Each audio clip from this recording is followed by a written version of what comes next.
Dans ce nouveau numéro du Proxy Football Show, nous parlerons arbitrage. Nous reviendrons évidemment sur tout le week-end du football genevois et nous vous donnerons le gagnant du Proxy Loto de ce week-end. C'est parti.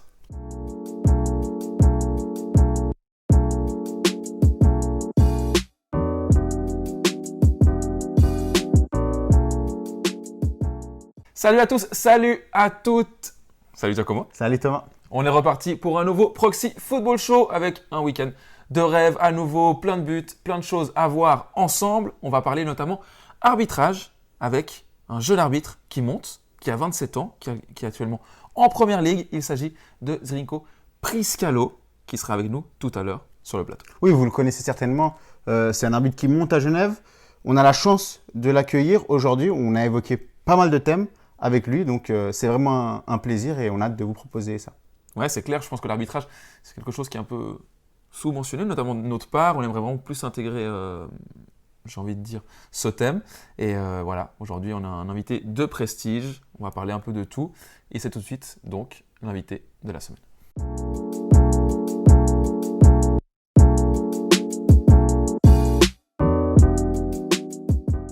Comme annoncé en introduction, aujourd'hui, nous allons parler arbitrage avec Zrinko Priscalo qui est ici avec nous sur le plateau. Salut. Salut. Merci d'être venu donc sur le plateau avec nous du Proxy Football Show. Tout d'abord, première question, d'où t'es venu l'envie d'être arbitre? Je ne sais pas, c'est fait un peu par hasard. J'avais 16 ans, je jouais à Chénois. Et puis, je savais que j'avais pas un avenir très prometteur dans le monde du foot. Du coup, je me suis dit, pour gagner un peu d'argent, comme tout étudiant, on va commencer un peu à regarder droite à gauche. Et puis, je suis atterri par hasard en tant qu'arbitre. Donc, j'ai fait mes juniors D. On commence donc en junior D. Puis après, si tu fais des cours, tu commences en junior C. Et puis voilà d'où ça commence, petit à petit. Et puis ça fait combien de temps, maintenant tu es assez installé dans quel a été ton parcours pour arriver jusque-là?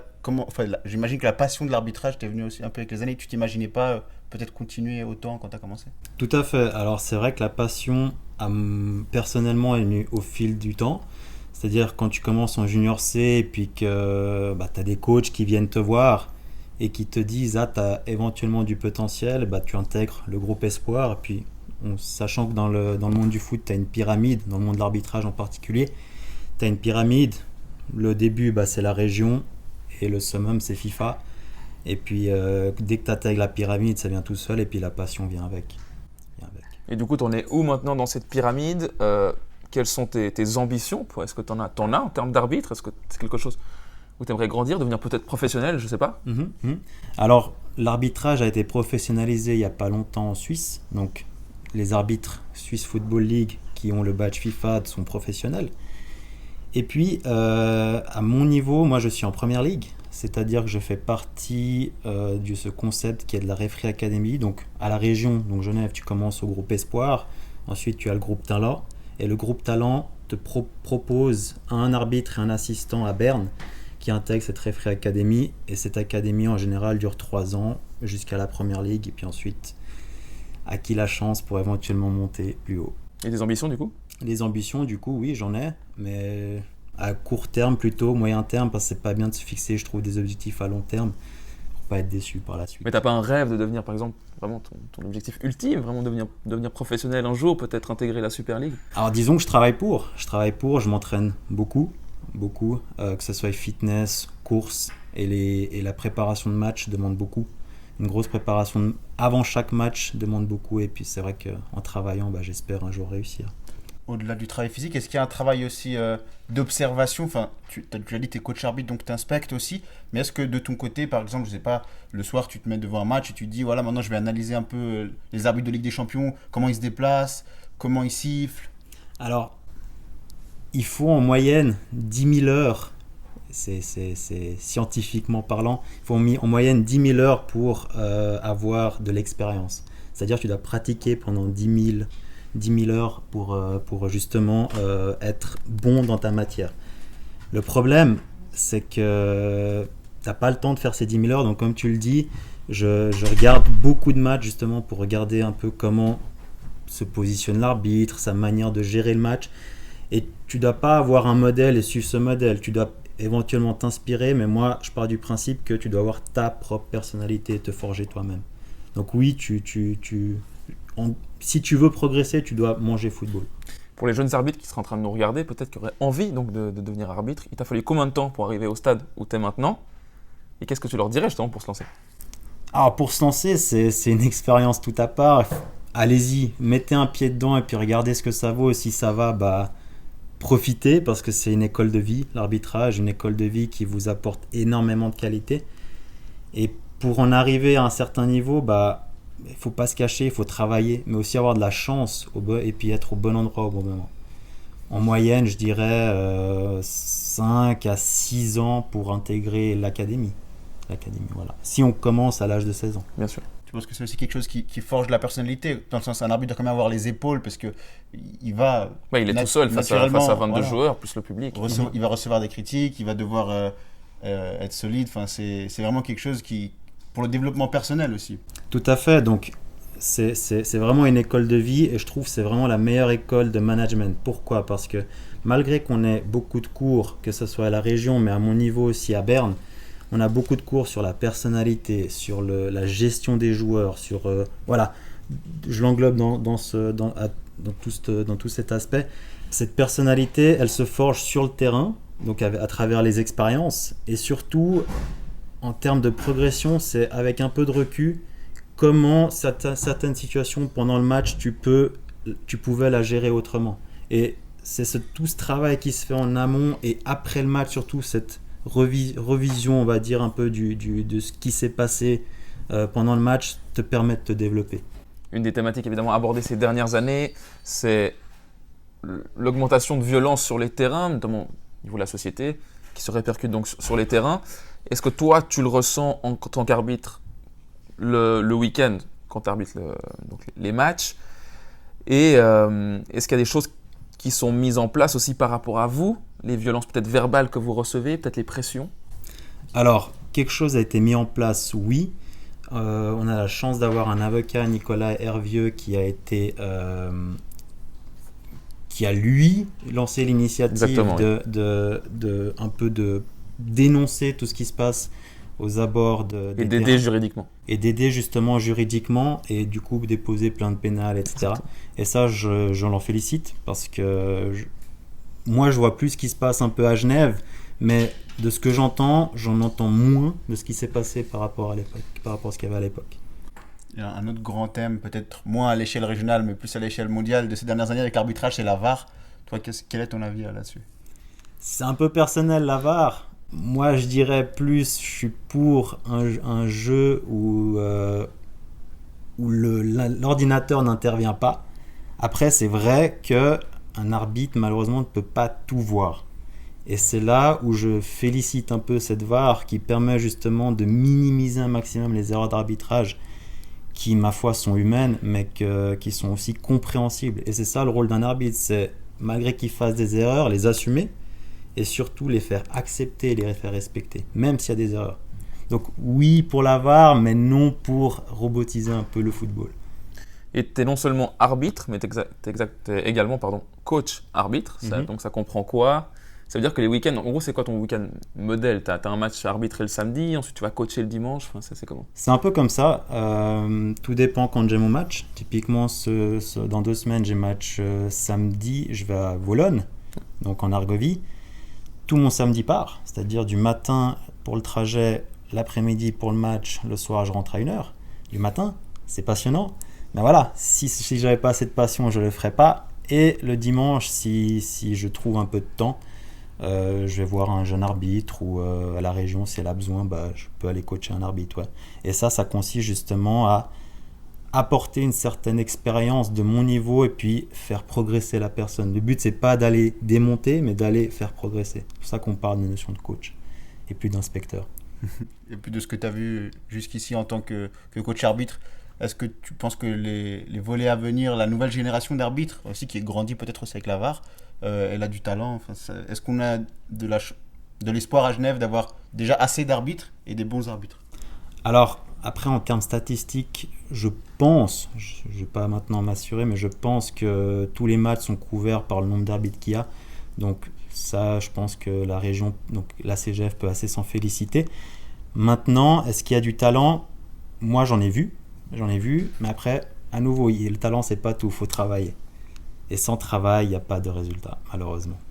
Et puis on va peut-être finir là-dessus. Est-ce qu'il y a une bonne ambiance entre vous, entre les arbitres ? Enfin, est-ce que vous voyez souvent ? Est-ce que vous entraînez ensemble, peut-être à côté ? Alors, personnellement, je suis assez solitaire, dans le sens où je m'entraîne seul.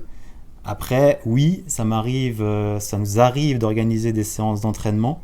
Et je trouve que l'ambiance, on se voit il y a 2 à 3 cours par année pour les arbitres. Il y a toujours un petit resto qui se fait après les cours. Après, forcément pas tous ensemble, mais avec les petits comités qui vont à droite à gauche, oui. Il y a une bonne ambiance. C'est l'essentiel. Merci beaucoup Zrinko d'avoir été avec nous. Merci à vous et puis en tout cas bravo à vous parce que vous faites vivre le football genevois et je pense que c'est ce que Genève a besoin. Merci beaucoup. Merci beaucoup.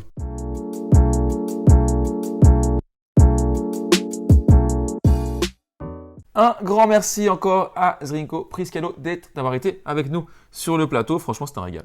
Merci beaucoup. Ouais, on a pu aborder plein de choses et puis il nous a bien éclairé sur beaucoup de notions. Donc merci à lui. Et puis comme tu l'as dit, on va essayer d'inclure petit à petit davantage l'arbitrage dans notre ligne éditoriale.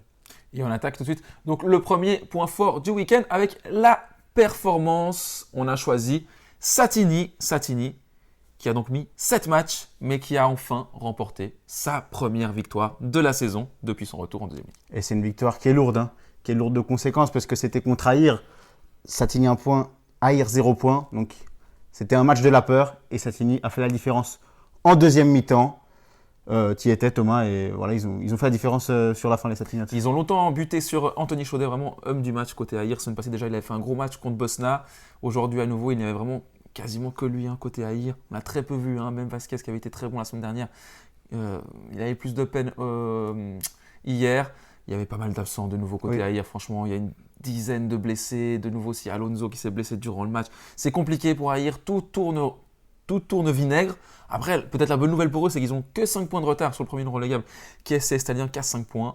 Pour Satini, cette victoire leur permet de revenir à 1 point de CS. Et ça, c'est sûrement la très bonne nouvelle, comme nous le disait Michael Palma après la rencontre. Le reflet de la première mi-temps, c'est un peu le reflet de ce début de saison où on a des occasions, on marque pas, puis après on se met en difficulté sur un temps fort de l'adversaire où on gère mal justement ces temps faibles de chez nous. Et aujourd'hui, je pense qu'on a bien maîtrisé, mais une bonne maîtrise de la rencontre sans faire un match spectaculaire, mais l'objectif c'était clairement coller 3 points. Pour Aïr, évidemment, il n'est pas question de baisser les bras et le groupe y croit, il est soudé. C'est ce que nous disait le gardien Anthony Chaudet après la rencontre. Non, on y croit, on y croira jusqu'au bout. Il y a 22 matchs, il en reste 14 ou 15, je ne sais plus exactement. Moi, tant que mathématiquement c'est encore possible, que le classement n'est pas fini, on y croira. Moi, le coach, le joueur, le comité, tout le monde. Le groupe est soudé ? Oui, le groupe est soudé. On est quand même là, on se donne tous ensemble. On peut voir, malgré la fin de match tendu, tout le monde est là pour les autres, mais on ne lâchera pas.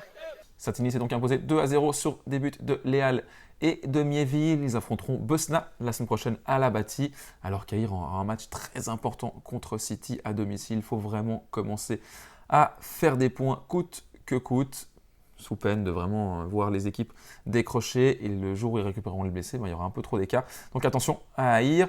Le carton du week-end, Interstar qui gagne 4-0 contre Grand Sac 2, mais un Grand Sac 2 plus que renforcé. Oui, et puis Grand Sac 2, déjà c'était un match au sommet parce que Interstar 2e, Grand Sac 2 3e.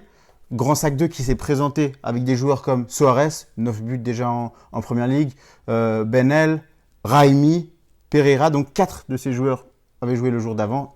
Benel avait un peu moins joué, il était rentré sur la fin. Mais Soares avait par exemple joué 90 minutes, Pereira aussi 75 minutes. Il s'était allé renforcer la 2. Et puis Interstar a sorti le smoking 4-0. 4-0 et ils passent à la première place, les hommes de Bruno Rocha qui, depuis la victoire contre Sporting, là, le carton à Varambé, on sent qu'ils ont pris confiance. Ça tourne Interstar et c'est de bon augure parce que la semaine prochaine, il aura le match au sommet contre Charmy. On verra plus tard ce qu'a fait Charmy, mais en tout cas Interstar marche fort et ils abordent donc ce choc au sommet en pleine confiance. Il y a également la 2 d'Interstar qui a impressionné ce week-end et qui a gagné un gros score. Qui a gagné 9-0 dans le groupe 2 de 4e Ligue et qui passe donc en tête, profite notamment de la défaite Donné 2 contre... La première de la saison. La première défaite Donné 2 contre Composure 2. Donc Interstar 1, leader du groupe 1 de 3e Ligue. Interstar 2, leader du groupe 2 de 4e Ligue. Tout roule pour le club de Varambé qui vraiment a été l'équipe du week-end. La surprise du week-end, c'est la première victoire de Bernay 2 en 3e Ligue. Ils affrontaient Lancy 2, un adversaire pourtant coriace, qui a notamment accroché Charmy, accroché Sporting. Et là, Bernay 2 s'est imposé contre Lancy 2. Oui, quand moins on se l'attend. Ils ont fait les premiers points de la saison, les hommes de Cédric Taillant. Donc voilà, c'est bien, ça va donner un peu du dynamisme à la course en bas. Il n'y a plus aucune équipe qui est à 0. Et maintenant, chaque week-end, ça va pouvoir bouger. Donc la lutte au maintien, même si c'est tôt pour parler de maintien, la lutte autour de la barre est plus que jamais ouverte. La déception du week-end, on l'avait mis la semaine passée en surprise. Étoile Carouge, cette fois c'est évidemment la déception. Deuxième victoire d'affilée pour les hommes de Thierry Cotin. Deuxième défaite d'affilée. Deuxième défaite d'affilée, évidemment. Défaite à Saint-Gall qui était relégable. Ils perdaient 2-0, ils sont revenus à 2 partout et finalement ils sont inclinés 3-2. 10 minutes, 2-0 pour Saint-Gall. Vraiment pris à froid, les hommes de Thierry Cotin avec des buts. On note quand même de Alessio Bezio et Ricardo Alves, le Genevois. Les deux sont contingentés avec la première équipe. Bezio notamment revient de blessure, donc c'était vraiment des renforts pour la 2. Ce n'est pas des joueurs qui normalement jouent dans cette catégorie. Ils ont fait la différence. Carouge est revenu, but de Kursner qui vraiment il fait match sur l'eau. Incroyable ce qu'il est en train de nous faire. Et Maxen Capo 2-2, mais malheureusement à 5 minutes de la fin, c'est Saint-Gall qui a passé l'épaule. Et donc deuxième défaite pour Carouge qui accueille mercredi. Qui accuse le coup en ce moment. Il va falloir vite retrouver la victoire mercredi déjà à la maison contre Young Boys M21. Exactement. La chance pour Carouge, c'est que Nyon et Lucerne ont perdu, donc ils gardent toujours leurs 2 points d'avance en tête. Par contre, attention, il ne faut pas que regarder le deuxième et le troisième, il faut regarder aussi derrière. Il y a Rapperswil qui a notamment explosé Nyon qui revient, et il y a Chiasso aussi qui est dans le coup. Donc ça se resserre de plus en plus, et maintenant Carouge ne va pas pouvoir s'éterniser avec cette phase de coup de mou. Il faut absolument gagner mercredi contre Young Boys. Chiasso et Rapperswil, il me semble, qui s'affronteront notamment en semaine. Donc vraiment là, c'est un peu le moment où Carouge se relâche et les autres favoris, disons au coup d'envoi de la saison, se réveillent. Donc ça tombe mal et maintenant on attend une victoire mercredi. Le joueur du week-end, il nous fait rêver chaque fin de semaine. Hussein Touati de Servette, moins de 21, qui a mis un chef-d'œuvre. Il a notamment mis son deuxième doublé en 2 matchs face à Naters. Oui, le but est phénoménal. Hein. C'est le but du 2-1 qui permet à Servette de passer l'épaule. Servette qui était mené à la pause en Valais. Et Hussein Touati s'est donc offert un doublé la semaine dernière et un doublé cette semaine. Servette continue de régaler. Servette continue d'être leader, enchaîne. Et c'est notamment grâce à son ailier. Monté à gagner aussi, donc il garde uniquement 1 point d'avance. Mais franchement, pour cette moins 21, tout va bien. Et c'était une victoire importante, là, un déplacement difficile du côté de Naters. Le scénario du week-end, c'était un vrai match amateur comme on les aime. Un terrain difficile, plein de buts, des erreurs.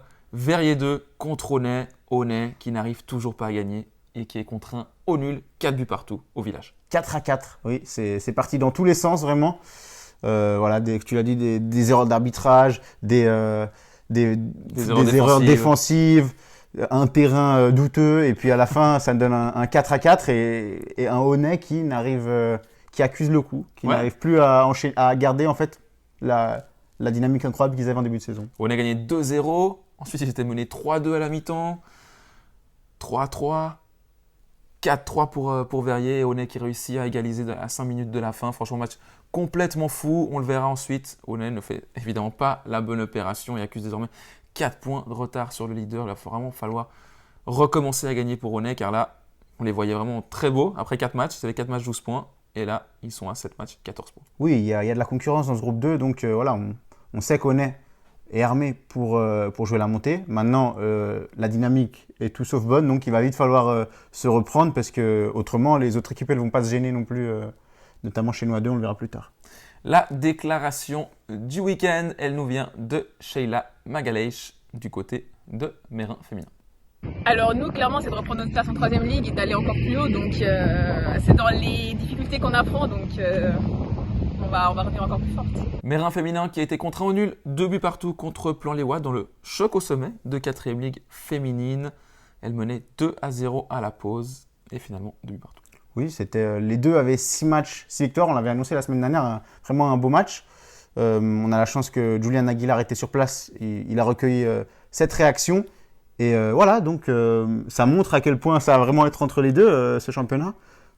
Maintenant, ils avaient 6 matchs, 6 victoires. Maintenant, le seul nul, c'est entre les deux. Donc on a hâte de voir comment ce duel va avancer tout au long de la saison. Et on passe tout de suite au tour d'horizon du week-end.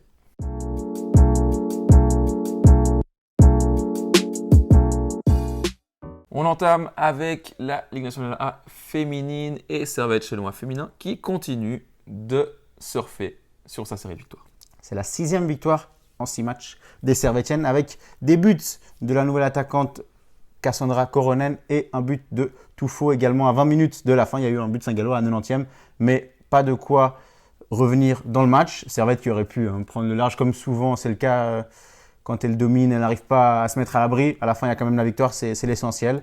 Et prochain rendez-vous, c'est la coupe ce week-end contre Kusnart LNB. Zurich a également gagné. Il y a eu un match complètement fou, je crois, entre Grasshopper et Bâle. Bâle qui s'est imposé 5-4. Franchement, ça devait être assez festival. En première ligue, Carouge a sauvé le nul sur le terrain de Renan, mené 1-0. Elles ont fait un partout et elles restent leader. Oui, elles sont revenues dans le match. Et puis la bonne nouvelle, elle vient aussi de Lausanne Academy, qui a réussi à battre Lucerne, qui lui avait battu Carouge la semaine dernière, on le rappelle. Ce qui fait que Carouge passe seul en tête avec 1 point d'avance sur Renan et Lucerne. Et elles vont rester un moment en tête puisque ce week-end, il y a la coupe, on l'a dit, on rappelle.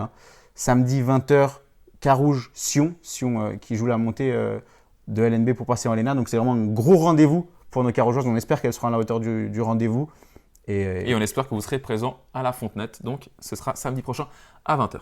Exactement. Et en attendant, elles vont leur place de leader, personne ne va leur piquer pendant cette semaine de trêve. En deuxième Ligue Inter, il y avait un match importantissime. Avanchet affrontait Concordia. Si Concordia gagnait, elle creusait l'écart avec nos 3 Genevois sous la barre. Et franchement, ça aurait senti mauvais, même si il y a encore beaucoup de matchs à jouer. Et Avanchet s'est imposé 5-1. Grosse performance d'Avanchet qui sort enfin de la zone rouge. Oui, c'est un plaisir cette victoire et tu l'as dit, c'est un vrai bol d'air au vu de la situation avant le match. Donc c'est aussi une victoire avec la manière, 5 buts marqués, c'est pas négligeable. Donc bravo à Avanchet, bravo à David Caruso et son équipe qui, on espère que cette victoire va en apporter des autres. La meilleure équipe genevoise Interstar s'est inclinée ce week-end 5-3 contre le Parc. Alors que Bernay et Onet, c'est un nouveau week-end cauchemardesque. Les 2 équipes genevoises restent donc aux 2 dernières places avec 1 et 3 points. C'est franchement compliqué. C'est très difficile. Onet qui a notamment une seule remplaçante ce week-end, des défaites 8-0 et 8-1. Moralement, on imagine que ça doit être difficile. Enfin, c'est des claques reçues pratiquement chaque dimanche.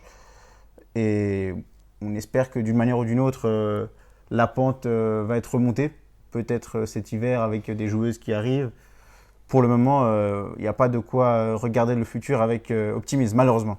Prochaine journée, Bernay-Avanchet, ce sera dans 2 semaines, puisque la semaine prochaine, il n'y aura donc pas de championnat. En 3e ligue, Aïr s'est imposé 4-1. Il reste à 5 points de la première place qui est prise par Étoile, qui a un match de moins. Oui, Aïr qui un peu les montagnes russes, une victoire, une défaite. Ce week-end, elles ont gagné. Champel a également gagné, juste derrière Aïr. Elles ont 1 point en moins, donc elles aussi à ne pas sous-estimer les Champelloises dans ce groupe de 3e ligue où quand même ça va être dur de voir un Genevois monter comme ça avait été le cas pour, on rappelle, Avanchet et Interstar, les 2 sont montés l'année dernière. Cette année, Étoile est quand même largement. Elle reste vraiment Étoile a l'air en tout cas à l'aise cette saison. À noter que Versoix s'est imposé 6-3 dans le derby de la peur contre Verrier-Comzières qui reste sous la barre avec Meignier et Renan en 4e ligue. On a parlé du choc, il y avait d'autres matchs évidemment. Onet 2 a battu Geneva 2-1 tandis qu'Interstar 2 a battu Lancy 2-0 et que le match entre Laconais et Avanchet 2 a été renvoyé. On passe tout de suite en première ligue masculine et il y avait un derby au stade du Blanchet. Ce samedi, tu y étais entre Grand Saconnet et Chénois. Et pour Chénois, ça ne se redresse pas. Oui, rien ne s'arrange pour Grand Saconnet. Si vous n'étiez pas là au stade du Blanchet, il suffit d'aller voir le coup franc de Mécha Harifi. C'est le moment de ce week-end, un coup franc exceptionnel qui va se loger dans la lucarne de Taleb. Je dis, il suffisait de voir ça parce qu'autrement dans le match, il ne s'est pas passé énormément de choses. Grand Saconnet avait un plan de jeu qui a super bien marché, hein, avec Arifi notamment qui descendait dans la ligne des défenseurs. Ils étaient à 5 derrière, sans le ballon. Et puis Chénois s'est cassé les dents vraiment. Il y a eu aussi pas mal de fatigue. Les joueurs revenaient de la Regions Cup pour une grande partie d'entre eux. Mais chez Grand Saconnet, vraiment, il faut relever la discipline défensive et la prestation. Et puis aussi la bonne dynamique des Saconésiens qui, sur 15, ils ont pris 11 points. Et les 4 points qu'ils ont égarés, c'est des nuls où ils se font reprendre de 2-0 à 2-2. Donc vraiment, Grand Saconnet est en train de voler en ce moment. Et puis, Et il s'installe dans la partie haut du classement. Exactement. Et ils sont à 3 points de Vevey qui est 3e. Franchement, inattendu quand on se rappelle le début de saison qu'ils avaient connu. Et félicitations à eux. Et on a hâte de suivre le déroulement des prochains matchs. Et on écoute tout de suite la réaction de l'entraîneur de Grand Saconnet, Elder Silva. C'était un plan de jeu qui me trottait un peu dans la tête, donc du coup je l'ai exécuté. Ça fonctionne et quand ça fonctionne on est content, mais c'est surtout le travail des joueurs. Là je félicite vraiment le travail des joueurs, les efforts qu'ils doivent faire dans ce système de jeu, parce qu'il n'est pas simple. Et là c'est toute une équipe qui doit travailler défensivement surtout. Mais offensivement, voilà, on fait ce qu'il faut pour gêner les équipes. Et là, en Première Ligue, actuellement, ce système. Chénois, on l'a dit, hein, la dynamique est beaucoup moins joyeuse. Il reste à 4 points de la barre, les hommes de David Joie, qui, mercredi, ils ont un match très très important à la Sarah. Ensuite, ce week-end, il n'y a pas de match, hein, parce qu'il y a la coupe. Mais mercredi, ils rattrapent un match à la Sarah et pas le droit à l'erreur. La Sarah qui a 7 points, hein, qui pourrait se rapprocher de Chénois. On écoute d'ailleurs la réaction de Sébastien Lachenal après la défaite lors du derby de ce week-end. Je pense qu'on aurait dû plus jouer entre nous, poser le ballon. On a pu chercher à jouer le long ballon, ça passe pas forcément, surtout une équipe comme Grand Saconnet qui eux attendent pour partir en contre. On leur a donné de quoi jouer et puis voilà, on peut s'en prendre qu'à nous-mêmes. Maintenant, on doit se remettre au travail chaque semaine et il ne faut pas baisser les bras, le championnat il est long. Ça se joue surtout au deuxième tour et là, il va falloir commencer à prendre des points pour remonter au classement, quoi. Pas de match donc pour Chénois le week-end prochain, car il y a les qualifications pour la Coupe Suisse qui démarre déjà maintenant pour la saison prochaine. Oui, il y a Grand Saconnet notamment, qui joue contre Montet, je crois, Mérin aussi, et puis Chénois. Donc nos clubs de Première Ligue vont tenter de passer un tour. Donc, ça fait une pause de championnat ce week-end, après le match important en semaine à la Sarah, mercredi. Tu vas parler d'ailleurs de Mérin qui s'est imposé 2-1 à domicile ce week-end. Enfin, une victoire de Mérin et elle est venue dans les derniers instants. Cette fois, ce sont eux qui ont fait la différence. Oui, le vent, il a un peu tourné, enfin. Hein, parce que voilà, on a vu Mérin a pris l'avantage, 1-0. Et puis, Échalon a égalisé. Et plus le temps il avançait, plus on se rapprochait de la 90e, on regardait sur nos téléphones. Malheureusement, on n'était pas sur place. On se disait, aïe, aïe, aïe, on a peur vraiment que, comme d'habitude, Mérin prenne le but à la fin. Et non, cette fois, ça tournait en la faveur des Mérinois et vraiment ça fait plaisir. Ça fait plaisir surtout que Échalon c'est un prétendant et puis c'est une victoire vraiment qui veut dire quelque chose et qui on espère va apporter ce déclic. But de Jourdan, hein, le 2-1 pour Mérin. Très bonne victoire des Mérinois qui restent dans la course, en tout cas aux premières places. On a beaucoup de choses à dire en deuxième ligue Inter. Tout d'abord, ça a démarré vendredi avec un derby bernais se déplacer sur le terrain du GS. Le leader bernésien s'est imposé 1-0. Service minimum. Encore une fois, mardi dernier, ils avaient battu Collet 2-0 sans forcer leur talent. Là aussi, but sur corner de Rabi. UGS a beaucoup trop donné à manger à Bernay. Il multipliait les fautes, plein de corners. À un moment, on savait que ça allait rentrer et c'est rentré juste avant la pause. En deuxième mi-temps, Bernay a reculé, a défendu comme il sait bien le faire. Maîtrisé. UGS vraiment n'a pas cadré une frappe, tout simplement. Et donc, c'est une victoire logique pour Bernay qui est en tête. Et on écoute tout de suite la réaction de l'entraîneur bernésien des Biches. Ils n'ont pas été dangereux, ils n'ont pas tiré au but, à ce que je sache, mais défensivement, c'est notre grosse force. On a fait une grosse préparation sur le bloc défensif. On a fait énormément de jeu offensivement en première période. On s'est trouvé, on a eu du beau jeu. Et cette équipe, il ne faut pas oublier que dans cet effectif, il y a eu 16 nouveaux joueurs. Donc, on est content de là où on est avec toutes ces nouveautés. UGS reste à 10 points avec 5 points d'avance sur la barre, mais Payerne, attention, à 2 matchs de moins.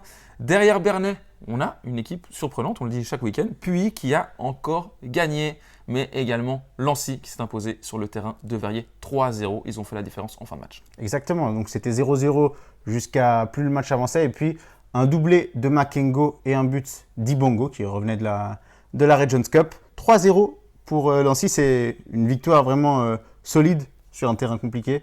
Et puis maintenant, ils sont virtuellement leaders puisqu'ils ont 2 points de retard sur Bernay en ayant un match en moins.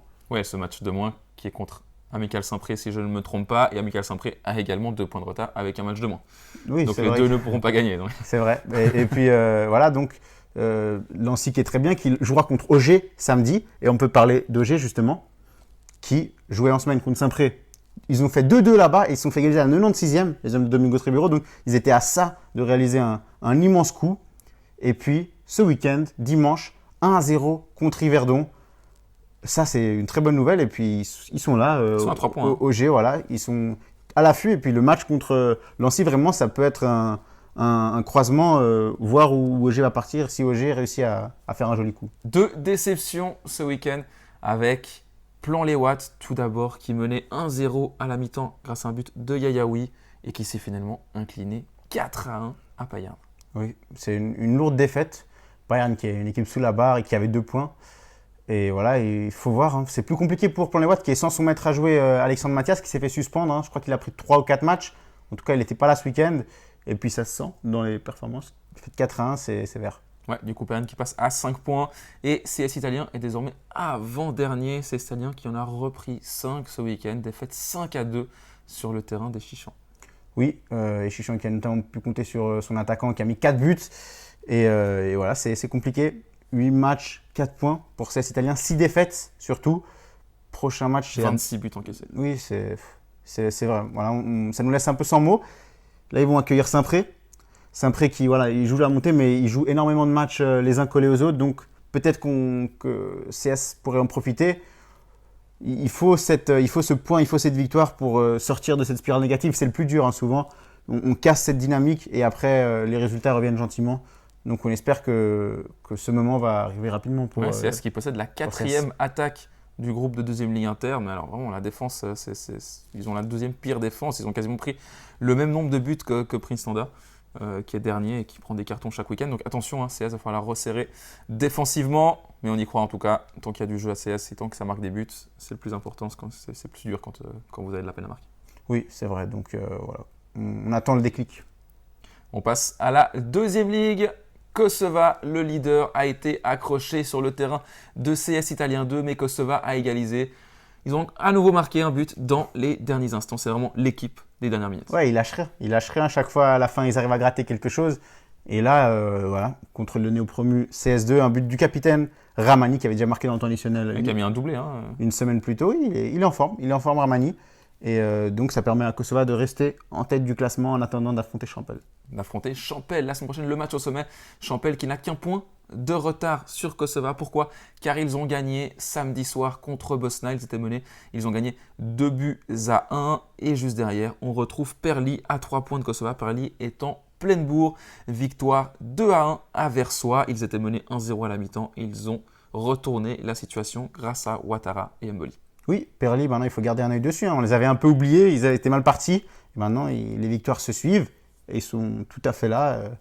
Devant, voilà, on a un Kosova qui doute, on a un Vernier qui est en train de craquer, donc attention à Perli. Ouais, tu as parlé de Vernier qui craque complètement. Défaite contre Carouge 2, qui n'était pas renforcé ce week-end. Défaite 3-2. Carouge 2 qui est auteur d'un excellent premier tour. Ils sont 4e, les joueurs du duo Tréant et Vergniaud. But de la victoire de Dionso. Vernier qui était revenu à 2-2 grâce à un but d'Alimi, mais ensuite la victoire. City a gagné un match très important, 3-2 contre Mérin 2, 2-2. City à 10 et but à la dernière minute pour City qui passe à 10 points. Belle force de caractère des hommes de Francisco Tavera qui alternent un peu le chaud et le froid sur ce début de saison. En tout cas, voilà, le plus important pour eux, ça reste le maintien et pour le moment, ils sont bien partis. En parlant de maintien, ils affrontent Aïr dimanche, donc à eux de faire le travail, de laisser Aïr à 0 s'ils veulent continuer sur cette dynamique. Dans le groupe 1 de 3e Ligue, on a déjà parlé du carton d'Interstar qui a parfaitement profité du match nul de l'AS Charmy sur le terrain de Rexia Vessi 0-0. Oui, Rexia qui avait déjà en fait battu Interstar et cette fois ils tiennent en échec Charmy, réduit à 10 d'ailleurs Charmy sur la dernière demi-heure. Rexia qui a touché la latte sur coup franc, vous avez là la vidéo. Voilà, mais disons que c'est la meilleure chose qui pouvait arriver avant le choc Interstar-Charmy pour le suspense. Un point maintenant, Charmy n'est plus leader, c'est la première fois qu'ils perdent leur place de leader et puis ils vont accueillir Interstar, donc ça va être un combat de coq et on a hâte. Ouais, il faudra y être un dimanche prochain, 10h30 au Bois des Frères. Franchement, on a hâte d'y Incroyable. être. Interstar 18 points, Charmy 17 points. Et juste derrière, franchement, ils sont toujours dans le coup. C'est Sporting avec 16 points, malgré la claque reçue contre Interstar. Ils réagissent, ils ont gagné 4-1 ce week-end contre Cohérent, malgré un nouveau but de Louis Babel. Franchement, Sporting est là. Oui, ils marquent des buts, Sporting, ils se sont relevés et puis en plus, Charmy va affronter Sporting après avoir affronté Interstar, donc franchement, un match nul ce week-end et Sporting rejoint les deux en tête, Oui, voire évidemment. les dépasse. Et ensuite, ils affrontent. Donc, tout reste vraiment ouvert pour le club portugais. On a parlé de la première victoire de Bernay 2 contre Lancy 2. Il reste à 3 points de Versoix 2 qui a été battu par City 2. Vernier 2 a lui battu UGS 3 qui reste aussi à 3 points. Vernier 2 et lui 4e. Il réalise un très bon championnat, le néo-promu Vergnelan. Dans le groupe 2, Chenois 2 s'échappe en tête grâce à sa victoire 2-0 sur le terrain de Donzelle. Chenois se montre très très solide. Oui, ils continuent leur chemin, ils continuent leur sans faute. Victoire 2-0 à Donzelle un dimanche matin, c'est jamais simple. Encore un but de Lopez d'ailleurs. Dimanche après-midi.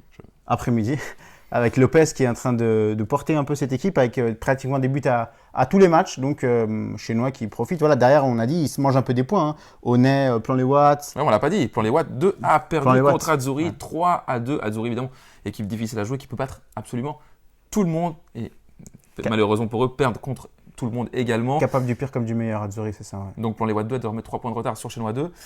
Et Aunay, on a 4, on l'a dit avant, donc avec ce 4-4 sur le terrain de Verrier. Semaine prochaine, en plus, Aunay affrontera Comzières. Comzières qui est remonté à 12 points après sa victoire 4-0 contre Meignier. Oui, on a tout simplement 4 équipes à 12 points. Azzurri, Saint-Paul, Donzelle, Comzières. Donc voilà, le groupe 2, vraiment, il y a les 7 premières équipes dans 6 points. Il est passionnant. Et on est certain que ça va continuer comme ça. Vraiment, c'est difficile de prévoir ce qui va se passer d'ici la trêve, juste. Saint-Paul est également monté à 12 points après sa victoire 6-0 contre Mérin 3 qui reste lui sous la barre avec 3 points. Il y avait un match de la peur en bas entre Champel 2 et Kosova 2 qui a souri à Champel 2 qui sort de la zone rouge et qui prend 3 points d'avance sur le duo Kosova 2 et Mérin 3. Nouvelle victoire de Champel 2 qui n'arrivait pas à débloquer son compteur. Là, c'est la deuxième de suite et il s'éloigne de la barre. En 4e ligue dans le groupe 1, on avait un match au sommet. USK Rouge garde son rythme. Ils ont gagné 4-3 contre Aunay 3 avec un doublé de Jaspardo. Oui, USK Rouge qui gagne son match et après peut regarder le week-end avec sérénité. Ils sont en tête, mais attention, ils sont chassés de près par Geneva qui a fait une semaine anglaise à 6 points. Une semaine anglaise à 6 points qui leur permet d'avoir 16 points et d'être à 2 petites unités du USK Rouge. Aunay 3 a désormais 5 points de retard. On imagine que ça va jouer entre USK Rouge et Geneva. On verra en tout cas la suite de la saison. Choulet à lui 6 points de retard. Hein. Avec un match de moins, ils ont gagné 1-0 contre Puplinge. En bas, Bosna a gagné le match de la peur contre Atlético et passe à 7 points. OG2, lui, reste sous la barre malgré son match nul contre Satini 2. Oui, là aussi, c'est équilibré avec Atlético qui a du mal pour sa première saison en 4e ligue, il faut le dire. Dans le groupe 2, on a parlé d'Interstar 2 et Aunay 2 qui sont en tête. Interstar 2 a un match de moins. Interstar 2 a tout gagné et il continue donc leur sans faute. En bas, Aïr et Laconais ont perdu et restent à 3 points, alors que Vernier 3 n'a pas joué et reste à 0. Dans le groupe 3, après sa défaite la semaine dernière, sa première de la saison, Saint-Paul 2 a repris sa marche en avant, victoire 6-1 contre Union Sud-Américaine. Colébossi 2 et Perly 2 ont fait le travail, il reste au coude à coude à seulement 2 points derrière. En bas, le match de la peur entre UGS 3 et Meignier 2 s'est soldé sur un match nul qui n'arrange évidemment personne. Ils sont les deux à 2 points avec 4 points de retard sur la barre. Oui, et puis à noter aussi en haut la défaite de Cerceda qui avait fait tomber Saint-Paul la semaine dernière. Et maintenant, ils se retrouvent à nouveau à 5 points du leader. Dans le groupe 1 de 5e Ligue, on notera la première défaite de l'histoire de la première équipe de Genève United qui a été battue ce week-end par Cerceda 2. 3-2. Grand Saconnet 3 continue, ça marche en avant, en tout cas ça continue de gagner. Victoire 4-1 ce week-end, c'est assez serré autour de la barre. On a Cerceda 2 avec 9 points et on est 7e avec 8 points. Dans le groupe 2, on peut noter qu'Association des Portugais continue vraiment de se balader. Victoire 8-0 ce week-end contre Saint-Paul 3. Ils ont 6 points d'avance en tête, Geneva 2 un match de moins. Et là, un petit décalage quand même sur la barre avec Union Sud-Américaine 2 qui a 8 points et Tordeilla 7e qui a 5 points. On verra le reste en tout cas de ce premier tour. En senior, Vernier reste en tête, victoire 4-0 contre Perly. Vraiment grosse performance des Vergnolans qui ont évidemment une grosse équipe en premier but, par exemple inscrit par Salissard, ancien joueur notamment de Carouge dernièrement. Il a joué aussi à Lucerne. Qui est assistant à Tel Carouge maintenant. Préparateur physique, pardon, assistant c'est Fabrice Sanchez. Un match assez vite plié avec un 3-0 à la pause. Ils ont 3 points d'avance sur Lancy qui a gagné contre Meignier 4-2. Meignier qui possède aussi une grosse équipe avec des joueurs, des anciens de Champel par exemple, Crottier, Elgarde qui a mis un doublé. Belle équipe, ouais. Très belle équipe. On a également CS qui est en train de craquer dans ce championnat. Défaite 4-1 sur le terrain de Choulais. Ils ont désormais 5 points de retard. Verrier a un match de moins en gagnant. Il pourrait revenir à 2 points de la tête. On notera également qu'Interstar a fait 3-3 contre Association des Portugais avec un doublé de Simois. Et Kosova a lui battu Bernay 2-0. Et en junior, les M18 de Servette ne jouaient pas. Les M16 ont gagné 3-1 contre Lucerne avec un doublé de Jamie Atangana. Les M16 de Carouge se sont eux fait égaliser à 96e à Soleure 2-2. Les M15 de Servette ont gagné 3-0 contre le team AFF Fribourg. En A inter, on a 4 équipes en tête avec 18 points. Mérin, Champel, Team Rive Gauche et Lancy.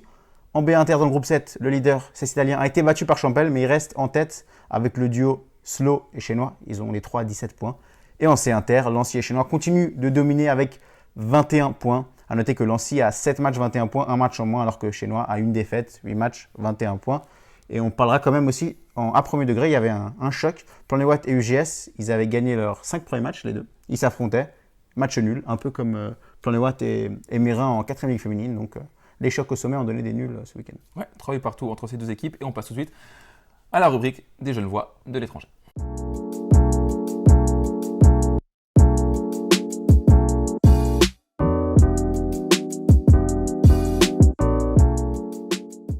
On a eu un but ce week-end, celui de Moutinho, mais son équipe s'est inclinée. Et quel but quand même, un sacré coup franc de Moutinho, il est superbe. Bon, malheureusement, une défaite pour les Vallecos, néo-promus dans cette ligue qui a un peu plus de mal que l'année passée, c'est normal.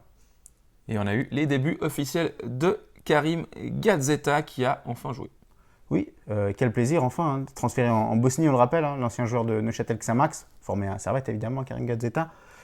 Et voilà, il a eu des problèmes physiques, aussi des problèmes avec le passeport. Et maintenant, il a enfin retrouvé le terrain. On espère que ça va. Maintenant, ça y est, c'est bon, il est lancé. Et Zakaria, lui, n'a toujours pas débuté avec Chelsea. Et ça commence à faire de plus en plus de matchs. Là. Oui, ça doit faire 1 mois et demi qu'il a signé. Et puis, on attend toujours ses premiers pas à Chelsea. Alors qu'en plus, Kanté, je crois, qui est out. Donc, il y a la concurrence en moins. Et pourtant, il n'a toujours pas la moindre minute. Et on passe tout de suite à un moment attendu de l'émission, le Proxy Loto. Salut, tu veux tenter de gagner un maillot?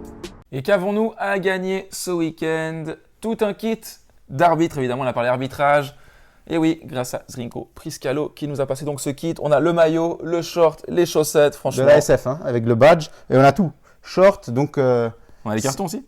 Ah, je sais pas si on a des cartons, mais en tout cas, il y a tout ce qu'il faut. Un grand merci à lui.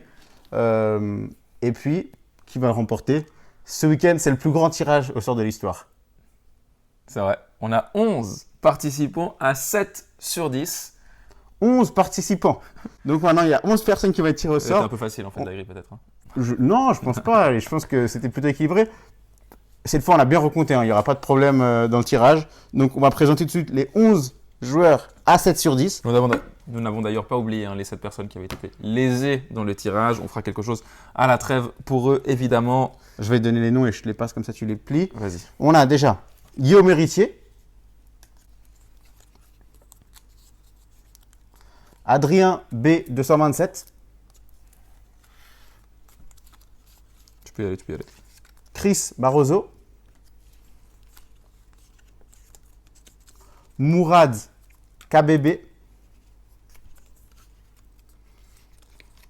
Luca Cassiano, CVA Matt, Laura Rosset, numéro 10 d'Étoile Carouge féminin. Andrézinho, 10. Il y a du monde, hein. 11 personnes qui peuvent prétendre gagner. Dylan Pereira. attention le dernier. Et le dernier, Thomas Arbezou, qui a fait un 2 sur 10 la semaine dernière. Là, il a fait 7 sur 10. Il est dans le coup. Il s'est rattrapé. Il s'est rattrapé. Le grand réveil. Et maintenant, c'est le tirage au sort. Je mélange. Donc, qui va remporter le kit d'arbitre complet? Si je remporte évidemment le tirage au sort, nous remettons en jeu les prix pour la semaine prochaine. Et le grand gagnant est Adrien B227 qui remporte donc le kit d'arbitre. Bravo à lui. Bravo à lui. Continue à jouer comme on le dit chaque semaine. C'est gratuit. On a le classement général également qui s'affiche ici sous vos yeux. On aura des gros prix en fin de saison à faire gagner. Programme de la semaine? Programme de la semaine, mercredi. Lundi déjà. Coupe genevoise et seniors. Lundi, Coupe genevoise. Mercredi, Étoile Carouge reçoit IB. Chénois va à La Saraï. C'est très important. Et puis ce week-end, on l'a dit, hein, c'est phénoménal le programme avec samedi Étoile Carouge féminin qui accueille Auger. Lancy qui accueille Auger. Donc il y a ces 2 gros matchs surtout.